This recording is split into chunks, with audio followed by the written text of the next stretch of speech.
बिस्मिल्लाहिर्रहमानिर्रहीम अस्सलाम वालेकुम। अब आप अंदाज़ा कीजिए, इमरान खान ने जब कहा था कि भाई अमेरिका की जो जंग है, जो रूस के साथ है, यूक्रेन के साथ है, यूरोप उसमें कूदा हुआ है, हमने इस जंग में न्यूट्रल रहना है क्योंकि इंडिया को तो आजमा लिया है यूरोप ने। उसने कहा कि ये तो बड़ा हमारा टाइम टेस्टेड बड़ा ज़बरदस्त फ्रेंड है।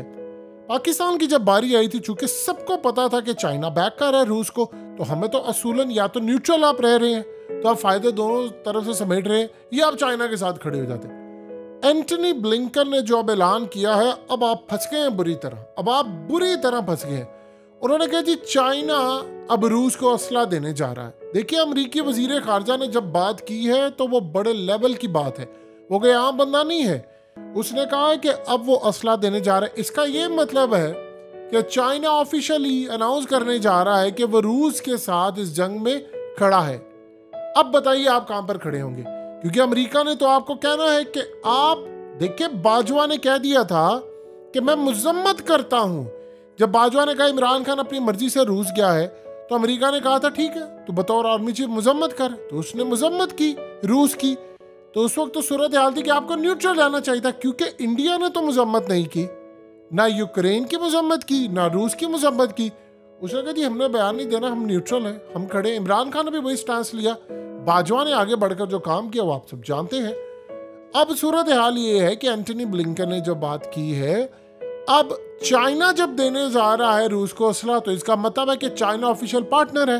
तो आप बताइए आप कहां पर खड़े, क्योंकि अमेरिका ने आपको अब कहना है कि अब आप चाइना के खिलाफ खड़े हो जाएं इस रूस वाले मामले पर, क्योंकि अगर आप रूस की मजम्मत करेंगे तो इसका मतलब आप चाइना के खिलाफ बयान दे रहे हैं। अगर आप कहेंगे कि हम न्यूट्रल हैं, तब भी आप चाइना के खिलाफ है, क्योंकि चाइना जहां पर है आपको वहीं पर खड़ा होना पड़ेगा। अगर आपने कहा आप चाइना के तहदी हैं, तो आप कहते हैं जी दोस्ती है, फलानी है। अगर आप कहते हैं जी हम न्यूट्रल है, जो आपने कहना ही नहीं है, क्योंकि आप न्यूट्रल भी आप कहेंगे तो इसका मतलब तब भी आप चाइना को सपोर्ट नहीं कर रहे, क्योंकि पाकिस्तान जो भी इकदाम करता है चाइना उसको बैक कर रहा है, और चाइना जो करेगा हम उसको बैक करेंगे। अब इस सूरत हाल में अगर अमेरिका कहता है नहीं आप हमारे साथ खड़े हो, तो आप बताइए अब आप क्या करेंगे। उस वक्त तो बाजवा ने कर दी थी मजम्मत, अब क्या सूरत हाल पैदा हुई है। अब अगर आप कहते हैं कि ठीक है हम आज भी रूस की मजम्मत करते हैं, हम अमेरिका के साथ खड़े हैं, तो आप ओपनली ऑफिशियली आपने चाइना और रूस के खिलाफ ऐलान कर दिया है कि हम आपके खिलाफ खड़े और आपके मुखालिफ कैंप में खड़े। अब आप कहां पर जाएंगे। अब जरा दूसरा डॉट में लाए, बिलावल क्या कह रहा है। बिलावल ये बात कहता है कि अफगानिस्तान की जो दहशतगर्दी है, यानी ये पूरी दुनिया में फैलने जा रही है। बिलावल ने कहा अफगानिस्तान से दहशतगर्दी फैलने के खतरे से आलमी बरादरी को आगाह कर दिया है कि हमने इसको ना रोकी तो ये इंटरनेशनल सतह पर फैलने जा रही है। इसका क्या मतलब है। आपने अमेरिका समेत सबको कहा है कि अफगानिस्तान में दहशतगर्दी है, इसको रोकना है, हमसे नहीं रुक रही, आपने रोकना है। तो आप कैसे रोकेंगे। आप हमारे पास आए, हम आपको, क्योंकि अब अमेरिका को देखिए क्या चाहिए था काफी देर से, अड्डे। तो ईरान ने तो अड्डे देने नहीं है, तो किसने अड्डे देने हैं। क्या सेंट्रल एशियन कंट्रीज ने दे, वो तो सारी रशिया और चाइना के अंडर है। तो पाकिस्तान, बिलावल ने जो बात की है कि भाई जो दहशतगर्दी है अफगानिस्तान की, इसको रोकना है। अगर आपने ना रोका तो ये सारी दुनिया में फैल जाएगी और दूसरी जगहों पर पहुंचने में वक्त नहीं लगेगा। इसका क्या मतलब है, कैसे रोकना है, किसने। देखे, लोग आपसे पूछते हैं अफगानिस्तान में दहशतगर्दी है, तो कौन असरअंदाज हो रहा है। पाकिस्तान। तो पाकिस्तान ने रोकना है। तो अगर आप दुनिया को कह रहे हैं कि नहीं रोका गया, तो इसका क्या मतलब है, नहीं रोकने का मतलब क्या है। आप दुनिया को कह रहे हैं आए और आकर रोके इसको, अगर आपने ना रोका तो ये हमारी तरफ से निकल गया, आपकी तरफ भी आ जाएगी। तो दुनिया अगर कैसे रोकेगी। वो तो दुनिया तो ये कहती है, यानी अमेरिका कहता कि अड्डे दो हमारी फौजी आएंगी, हमारी एयरफोर्स आएगी, तो फिर हम आएंगे यहाँ पर आकर बैठेंगे। असल बात तो ये है ना कि वो ये आकर यहाँ पर कहते हैं, लेकिन इस सूरत हाल के अंदर उधर एंटनी ब्लिंकन ने कह दिया है ये बात, उधर इन्होंने ये बात कह दी है, और दोनों की दोनों बातें क्लियर हो चुकी हैं।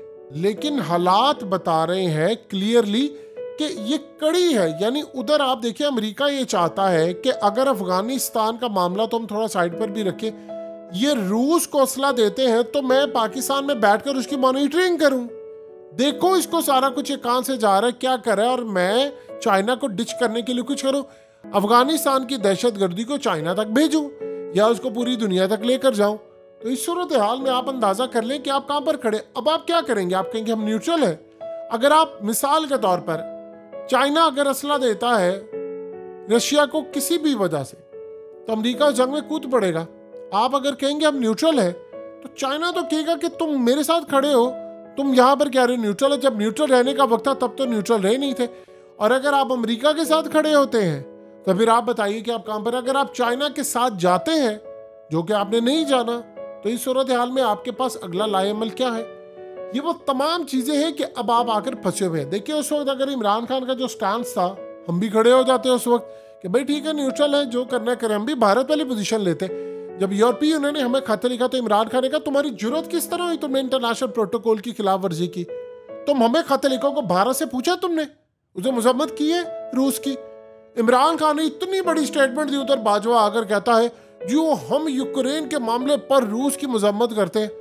यानी 22वें ग्रेड का एक ऑफिसर वजीर आजम को पास करता फिर रहा है। यानी आप अंदाजा कर ले कि इस मुल्क की सूरत हाल क्या है। तो वो फिर इमरान खान बिल्कुल सही चीखता है।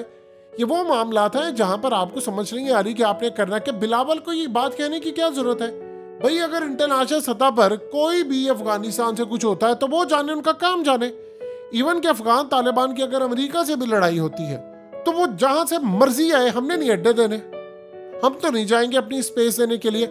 अगर उनकी लड़ाई होती है आपस में तो अमेरिका को कहे आ जाए, ईरान से आ जाए, सेंट्रल एशियन कंट्री से, जहां से हो के आना है हम नहीं देंगे। जाओ जाओ भाड़ में जाओ, जहां पर जाना तुमने, हम क्यों सैंडविच बने, तुम्हारी लड़ाई है। वो क्या बात सिंपली कही है। भारत ने रिकॉर्ड तोड़ दिया है रूस से सबसे ज्यादा तेल लेने का। यानी जो सस्ता तेल है उसका रिकॉर्ड तोड़ दिया अगलों ने। और हम लेंगे, सस्ता तेल आएगा। आ गया तेल आपका रूस से सस्ता। उधर आप देख लें कि वो कहते हैं रशियंस कि जी वो अमेरिका पंगा डालेगा, वो करेगा। यानी आप अंदाजा कर लें कि आपको पता ही नहीं आपकी पॉलिसी क्या है। एक आम बच्चा अगर आप उसको उठाकर पूछ लें तो वो हकीकत टीवी की इस वीडियो देखकर क्लियरली फैसला कर लेगा कि हमारा मुस्तकबिल कहाँ पर है और हमें करना क्या है। और हालात क्या है जी, हम अमेरिका के साथ खड़े हैं, हम फलाना खड़े हैं, हमने इधर नहीं करना, अफगानिस्तान से दहशतगर्दी आ रही, दुनिया को रोक के फलाना करे, ये करे। इमरान खान के दौर में तो ऐसा कुछ नहीं हो रहा था। उसने तो सारा कुछ ठीक कर लिया था। और उसने कहा था कि भाई ये टीटीपी को जाकर आप कहें। इमरान खान का क्या प्लान था? उसका प्लान ये था कि चंद हजार टीटीपी के जो दहशतगर्द है इनको कौमी धारे में लेकर आए और इनके साथ बातचीत करें कि भाई अब तुम लड़ाई नहीं करोगे और अफगान तालिबान उनको रोकेंगे। उनसे सारे का सारा मामला करना था। अब वो क्या चीज़ें हुई हैं, सारी चीज़ें खराब हो गई हैं। ये जो सूरत हाल इस वक्त चल रही है वो असल में आपको बता रही है कि चीज़ें कितनी ज़्यादा ख़राब हैं, कितनी ज़्यादा ख़राब हैं। आपकी कोई पॉलिसी नहीं है, आपका कोई विजन नहीं है, आपको पता ही नहीं है कि आप कहाँ पर स्टैंड करते हैं। और फिर जब वक्त आएगा, वैसे मुल्क आपका डिफ़ॉल्ट होने वाला है जो ख्वाजा आसिफ बयान दे चुके हैं। तो आपको पता होना चाहिए कि पाकिस्तान के हालात किस जानिब है और हम कहाँ पर स्टैंड करते हैं। किसी को नहीं पता कि फ्यूचर क्या होगा, लेकिन इतना सबको पता है कि हालात ख़राब है।